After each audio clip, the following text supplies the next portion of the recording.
పత్తి దిగుమతులపై 11% సుంకాలను ఎత్తివేసిన నోటిఫికేషన్ వెంటనే రద్దు చేయాలి. ఈ నెల 22న జరిగే పత్తి రైతుల ఉమ్మడి వరంగల్ జిల్లా అబ్బనికుంట సంఘ కార్యాలయంలో జరిగే సదస్సును జయప్రదం చేయండి.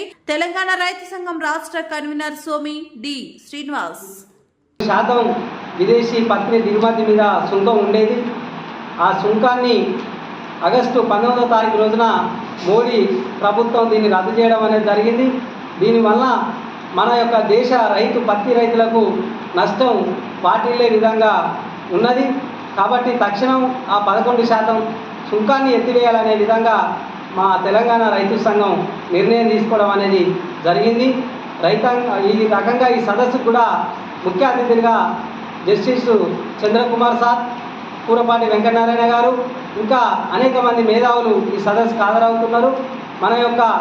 మన రైతుల హక్కుల కొరకు, మన యొక్క పంట కాపాడుకునే విధంగా, మన వ్యవసాయాన్ని మనం కాపాడుకునే విధంగా, మన హక్కులను మనం రక్షించుకునే విధంగా మీరంతా కంకణబద్దులై ఈ యొక్క తెలంగాణ రైతు సంఘ కార్యక్రమాలను బలపరుస్తూ రేపు జరిగే అటువంటి సదస్సుకు మీరంతా పెద్ద ఎత్తున పాల్గొనాలనే విధంగా మా తెలంగాణ రైతు సంఘం ఉమ్మడి జిల్లా కమిటీ మీ అందరినీ జిల్లా రైతాంగాన్ని కోరడం అనేది జరుగుతున్నది. నా పేరు సోమి శ్రీనివాస్, తెలంగాణ రైతు సంఘం రాష్ట్ర కన్వీనర్.